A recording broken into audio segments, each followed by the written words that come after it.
या ठिकाणी उपस्थित सर्व भगिनी आणि बंधूंनो, आज खरं म्हणजे धन्यवाद देवेंद्रजी या कार्यक्रमाकरता मला ज्यावेळेस बोलवलं त्यावेळेस मी प्रवीणजींना आशिषजींना सांगितलं की मी सत्कार घेत नाही. काम करणं हे आपलं कर्तव्य आहे आणि कर्तव्य बजावल्याबद्दल सत्कार घ्यायचा नसतो. पण त्यांनी मला आग्रह केला की हा केवळ सत्कार नाहीये, तर या ठिकाणी ज्यांच्याकरता आपण काम करतो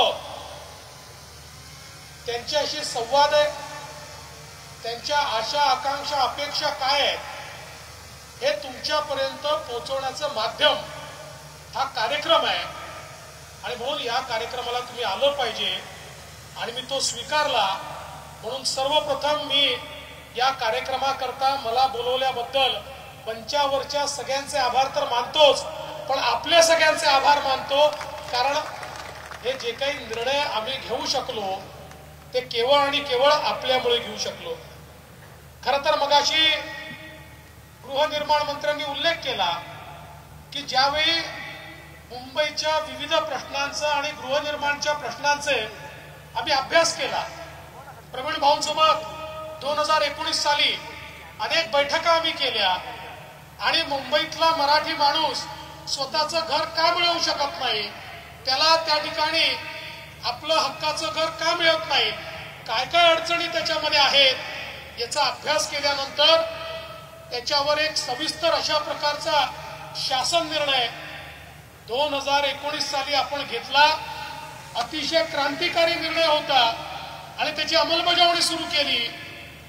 दुर्दैवाने 2019 सालच्या निवडणुकीनंतर आपलं सरकार गेलं आणि ज्यांनी वारंवार आम्ही मुंबईकरांकरता आहोत, मराठी माणसाकरता आहोत, मराठी माणसाकरता आम्ही लढतो अशा प्रकारच्या वल्गना केल्या, त्यांचं राज्य आल्यानंतर 2019चा हा सगळा शासन निर्णय त्यांनी गुंडाळून बाजूला ठेवला आणि पुन्हा एकदा 100% बिल्डर धार्जिणं धोरण या महाराष्ट्रामध्ये आणलं आणि सामान्य मराठी माणसाचं, गरीब माणसाचं जे घराचं स्वप्न आहे हे स्वप्न त्या ठिकाणी कुठेतरी गुंडाळून ठेवण्याचं काम त्यांनी केलं. आपल्या आशीर्वादाने माननीय शिंदे साहेबांच्या नेतृत्वात पुन्हा एकदा आपलं सरकार आलं आणि या सरकार आल्यानंतर मला आठवतं की या संदर्भात पुन्हा आपण काम सुरू केलं आणि सगळ्या मुंबईतल्या, ठाण्यातल्या, MMR रिजन मधल्या, महाराष्ट्रातल्या गृहनिर्माण संस्थांची परिषद ही त्या ठिकाणी प्रवीण भाऊंनी घेतली. ही परिषद याकरता होती की आमच्या पुनर्विकासामध्ये काय अडथळे आहेत, स्वयं पुनर्विकासामध्ये काय अडथळे आहेत, बिल्डरांच्या या सगळ्या जाळ्यातनं आमच्या सामान्य माणसाला घर द्यायला काय काय करावं लागेल. दिवसभराची परिषद झाली आणि ही परिषद झाल्यानंतर मला ज्यावेळी समारोपाला बोलवण्यात आलं त्यावेळी माझ्या समोर एकूण 16 मागण्या ठेवण्यात आल्या. मला सांगण्यात आलं या 16 मागण्या सगळ्या गृहनिर्माण संस्थांच्या आहेत. या मागण्या जर पूर्ण झाल्या तर पुनर्विकासाला आणि स्वयं पुनर्विकासाला खूप मोठ्या प्रमाणावर चालना मिळेल. मला सांगताना आनंद वाटतो की त्या 16ही मागण्या आपण पूर्ण केल्या, त्याचा GR काढला, शासन निर्णय काढला आणि त्याची अंमलबजावणी आपण सुरू केली.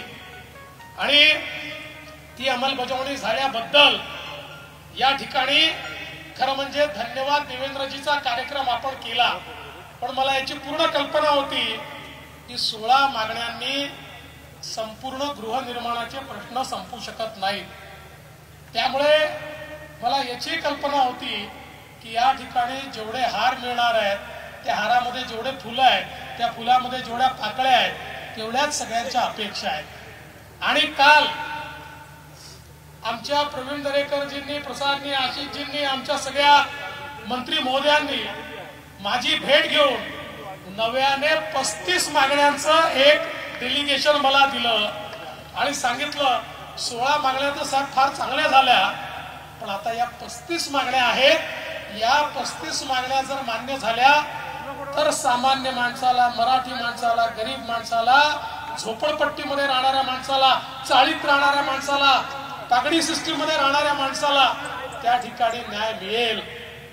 मी आजच या मंचाला आश्वस्त करतो की या ज्या 35 मागण्या तुम्ही दिलेल्या आहेत त्यातल्या जवळपास 8 मागण्या या तर आजच मंजूर करण्यासारख्या आहेत. पण आता मी असं ठरवलंय की या 35 मागण्यांवर येत्या 15 दिवसात बैठक घेऊन सगळ्या अधिकाऱ्यांना बोलवून या सगळ्या मागण्या आपल्याला कशा मान्य करता येतील. मला याची कल्पना आहे की मी बघितल्या 35 मधल्या 9 मागण्या अशा आहेत की ज्या अत्यंत कठीण आहेत, ज्याच्यामध्ये केंद्र सरकारपर्यंत जावं लागेल, अथॉरिटीज पर्यंत जावं लागेल. पण मला विश्वास आहे की आपण सगळ्यांनी जर पाठपुरावा केला, मंचावर बसलेले आमचे मंत्री असतील, खासदार असतील, आमदार असतील, या प्रत्येकाचा पाठपुरावा इतका आहे की हा पाठपुरावा केला तर निश्चितपणे या 35ही मागण्या आपल्याला निश्चितपणे पूर्ण करता येतील. खरं म्हणजे मी परवा पाहत होतो तर त्या ठिकाणी एक पक्षी आपलं घर बनवत होता. सहज माझ्या मनामध्ये विचार आला की पक्षाचं घरटं बांधायचं असेल तर त्याला कोणाच्या परवानगीची आवश्यकता नाही आहे. तर आपले एक एक काडी जमा करतो आणि आपलं घरटं बांधतो.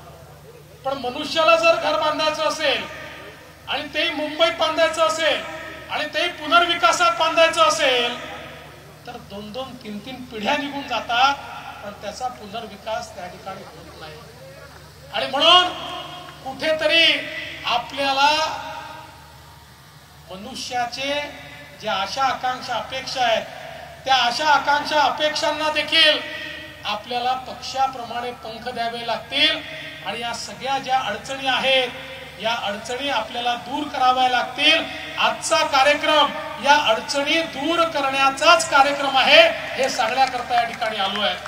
आणि म्हणूनच पहिल्यांदा तर मला अतिशय आनंद आहे की या कार्यक्रमाकरता 8,000 गृहनिर्माण संस्थांनी 25,000 वैयक्तिक लोकांनी रजिस्ट्रेशन केलं. मला ऐकून आश्चर्य वाटलं की आम्ही राजकीय पक्षाचा कार्यक्रम करतो, आम्हाला माहिती आहे कार्यक्रम करणं किती कठीण असतं, पण खरं ज्याचं दुखतं त्याला समजतं. आणि म्हणून आपल्या दुखण्यावर कोणीतरी इलाज करण्याचा प्रयत्न करतोय हे लक्षात आल्यामुळेच 8,000 संस्थांनी रजिस्ट्रेशन केलं, 25,000 लोकांनी रजिस्ट्रेशन केलं आणि मला सांगितलं इतके निवेदनाचे गठ्ठे आले आहेत. पण मी तुम्हाला शब्द देतो यातलं प्रत्येक निवेदन हे माझ्याकरता महत्वाचंच आहे. या प्रत्येक निवेदनावर आम्ही काम करू. आमचे दोन्ही पालकमंत्री असतील, आमचे या ठिकाणी गृहनिर्माण मंत्री असतील, आम्ही सगळे मिळून निश्चितपणे या ठिकाणी काम करू आणि लवकरात लवकर हे प्रश्न आपल्याला कसे सोडवता येतील याचा प्रयत्न करू. आज खरं म्हणजे ज्यांच्या घरी आलो आहे त्यांना देखील गोड बातमी तर द्यावीच लागेल ना. आपल्याला माहिती आहे अभ्युदय नगर, बाळाभाऊ, अभ्युदय नगरचा सीएनडीचा विकास हा अत्यंत महत्वाचा आहे. आणि म्हणून इथे येण्याच्या आधी मी पहिल्यांदा माननीय मुख्यमंत्र्यांशी चर्चा केली. माननीय मुख्यमंत्र्यांना सांगितलं आपल्याला देखील अभ्युदय नगरचे लोक भेटले होते, त्यांची फाईल सगळी रेडी करून गृहनिर्माण मंत्री मी असताना सगळं त्याचं काम आपण पूर्ण केलंय.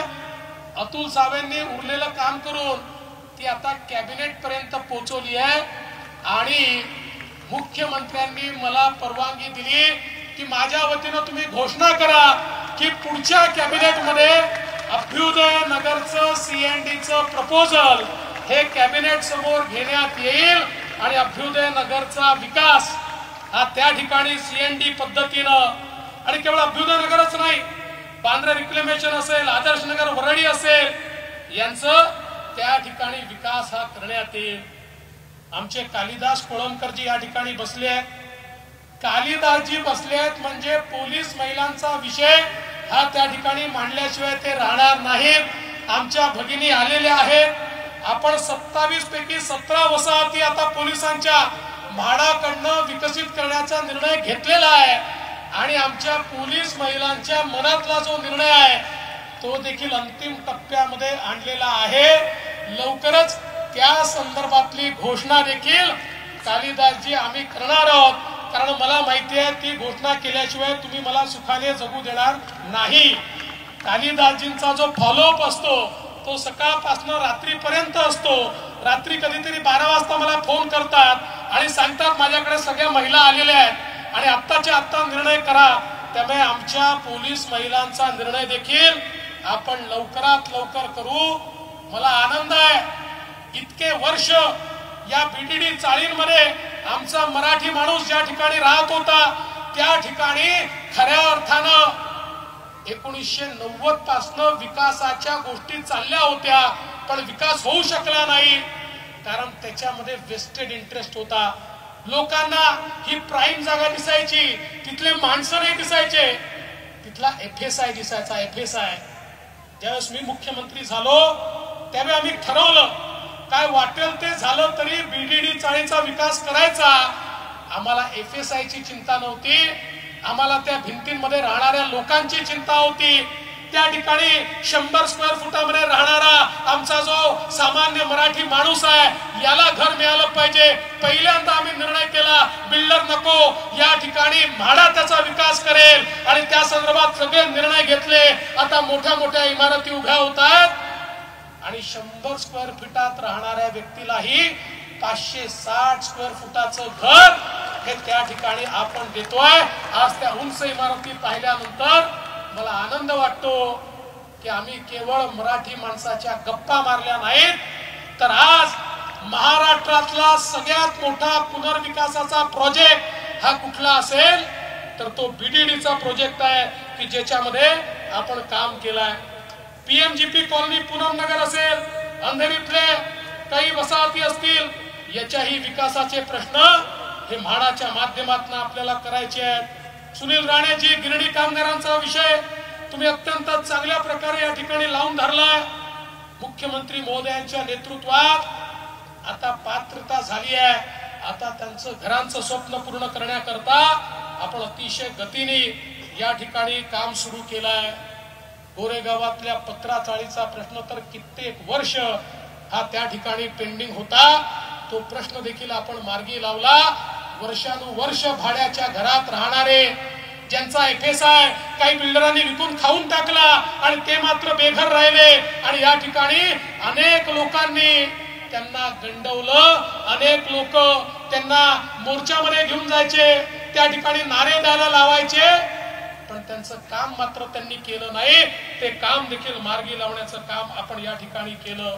आज खरं म्हणजे SRAचे अनेक निर्णय आपण त्या ठिकाणी घेतले, पुरातन बाधित सोसायट्यांचे लोकांचे निर्णय आपण घेतले, अनेक निर्णय आज आपण घेतोय। या ठिकाणी आमचे अनेक आमदार आहेत, विमानतळाने बाधित सोसायट्या असतील, विमानतळाच्या उंचीने बाधित सोसायट्या असतील, तागडी इमारती असतील, कुष्ठरोगी सोसायटी असेल, ट्रान्सजेंडर सोसायटी असेल, रेल्वे बाधित सोसायटी असेल, प्रत्येकाच्या समस्या वेगळ्या आहेत, पण या प्रत्येक समस्येला कुठे ना कुठे उत्तर शोधावं लागेल आणि ते शोधण्याकरता हा कार्यक्रम आहे। हा माझ्या सत्काराचा कार्यक्रम नाहीये, हा खरा कार्यक्रम सामान्य माणसाला न्याय देण्याकरता आपल्याला काय करता येईल याकरता हा कार्यक्रम आपण या ठिकाणी केलाय। आणि म्हणून आपण स्वयं पुनर्विकास हा मुद्दा या ठिकाणी आणल्यानंतर किमान 25,000 वसाहती स्वयं पुनर्विकास जो आहे त्या संदर्भात 25,000 वसाहती ज्याच्यामध्ये 5 लाख घरांची निर्मिती आपण करू शकतो, याला आपण पात्र केलेला आहे। आणि मला अतिशय आनंद आहे की आपली MS कोऑपरेटिव्ह बँक जी आहे त्याचे CEO अनास्कर जी या ठिकाणी आहेत। मी अनास्करजींना विनंती केली की आम्ही स्वयं पुनर्विकास तर सगळा केला, सगळे त्यातल्या अडचणी दूर केल्या, पण आमच्या या सामान्य लोकांना बँका उभ्या करत नाही. त्यांना इतका त्या बँका त्रास देतात, त्यांना कर्ज मिळत नाही, त्यांना पुन्हा बिल्डरच्या चरणी जावं लागतं. अनासकरजींनी आज मला शब्द दिलाय, स्वयं पुनर्विकासाला कर्ज देण्याकरता MS कोऑपरेटिव्ह बँक 1000 कोटी रुपये हे वेगळे काढून ठेवेल. कुठलीही सोसायटी सरकारकडनं परवानगी घेऊन त्यांच्याकडे गेली की 1000 कोटी रुपयातनं तुम्हाला त्या ठिकाणी जे काही कर्ज आहे ते मिळेल. आमच्या म्हणजे मी या ठिकाणी खरं तर प्रवीण दरेकरांचं याकरताही अभिनंदन करेल की MS कोऑपरेटिव्ह असेल किंवा त्यांची मुंबई बँक असेल, ज्यांना सोसायट्यांना अशा प्रकारे कर्ज देण्याचा अधिकारच नव्हता. प्रवीण भाऊ माझ्या मागे लागले. आम्ही RBI मध्ये गेलो, RBI गव्हर्नरला भेटलो. RBI गव्हर्नरला आम्ही विनंती केली की मुंबई बँकेसारखी बँक, इथे तर शेतकरी नाही आहे, त्यांच्याकडे पैसा आहे, गृहनिर्माण संस्था या सहकारी आहे, त्यांना ते पैसे देऊ शकतात, तुमच्या निर्णयामुळे त्यांना देता येत नाहीये. आणि RBI ने देखील तो निर्णय बदलला आणि त्यामुळे आज मोठ्या प्रमाणात आमच्या सोसायट्यांना त्या ठिकाणी जे काही कर्ज आहे ते कर्ज देखील देण्याचं काम आपण करू शकतो. आज अनेक गोष्टी या ठिकाणी सांगता येतील. एक छोटस या ठिकाणी आमच्या चारकोपच्या अभिलाषा सोसायटीचं उदाहरण आहे की ज्या ठिकाणी या स्वयं पुनर्विकासामुळे 290 चौरस फुटाच्या घरात राहणाऱ्या लोकांना 900 चौरस फुटाचं घर आता त्या ठिकाणी मिळत आहे. 4 मजले उभे देखील झालेले आहेत आणि आमच्या आमदार साहेबांनी त्याला खूप मदत या ठिकाणी केलेली आहे. आणि म्हणूनच हा सगळा जो खटाटोप आहे, हा मी असं म्हणत नाही की सगळे बिल्डर वाईट आहेत, चांगलं काम करणारे बिल्डर देखील आहेत, पण मोठ्या प्रमाणात फसवणूक देखील लोकांची झाली आहे. त्यामुळे लोकांना स्वाभिमानाने जगता आलं पाहिजे, लोकांना शाश्वती असली पाहिजे, दुसऱ्याच्या हातात मानगुट नाही. आता बिल्डरांकडे लोकांनी चक्रा मारायच्या नाही, सोसायट्यांकडे बिल्डरनी चक्रा मारल्या पाहिजे. अशा प्रकारची व्यवस्था या स्वयं पुनर्विकासाच्या माध्यमातून या ठिकाणी आपण खऱ्या अर्थानं उभी केली आहे. आणि म्हणून 3 पिढ्या लोकांच्या बर्बाद झाल्या. आता अजून पिढ्या बर्बाद न करता मुंबईतल्या माणसाला घर मिळालं पाहिजे, याकरता हा सगळा प्रयत्न या ठिकाणी आपण सुरू केला आहे. आणि म्हणूनच मी या निमित्ताने एवढंच सांगतो की आज ज्या काही वेगवेगळ्या मागण्या आपल्या आलेल्या आहेत, मगाशी विषय आला की कलेक्टर लँडवर 15% आपण फ्री होल्ड करता घेतले. खरं म्हणजे कलेक्टर लँडच्या फ्री होल्डचा पहिले विषयच नव्हता, त्या फ्री होल्ड होतच नव्हत्या. मागच्या काळात आपण सरकार आणलं त्यावेळी असा निर्णय झाला की आपण फ्री होल्ड करू. मागच्या आपल्या युतीच्या सरकारमध्ये त्या फ्री होल्ड केल्या आणि 15% घेण्याचं ठरलं. नंतर मागच्या काळात हे आमचे गृहनिर्माण संस्थेचे सगळे लोक आले आणि त्यांनी विनंती केली की 15% जास्त होता. मी त्यांना सांगितलं सगळे बिल्डर लोकांनाच त्याचा फायदा मिळतोय, बिल्डर लोकच त्या ठिकाणी पैसा कमवत आहेत, फ्री होल्ड झाल्याबरोबर त्याची किमती फार वाढतात. ते म्हणाले जिथे बिल्डर आहे तिथे सोडून द्या, पण जिथे आम्ही स्वयं पुनर्विकास करतोय अशा गृहनिर्माण सोसायट्यांना तरी तुम्ही त्या ठिकाणी सवलत दिली पाहिजे. आणि म्हणून आम्ही लवकरच 15%वरनं 5%वर स्वयं पुनर्विकासाकरता या ठिकाणी फ्री होल्ड चे पैसे आणू आणि त्यातनं या गरीब सगळ्या आमच्या लोकांना, आमच्या सोसायट्यांना मोठ्या प्रमाणात त्या ठिकाणी मदत मिळेल. खरं म्हणजे हे जे काही 30-35 वेगवेगळे मुद्दे आहेत, हे मुद्दे सगळे माझ्याकडे आहेत, पण उशीर देखील खूप झालाय, त्यामुळे मी त्या सगळ्यांचा उल्लेख करणार नाही. पण मला आनंद आहे की आता आपण पुनर्विकासाकरता फक्त 1000 रुपयाची स्टॅम्प ड्युटी त्या ठिकाणी केली.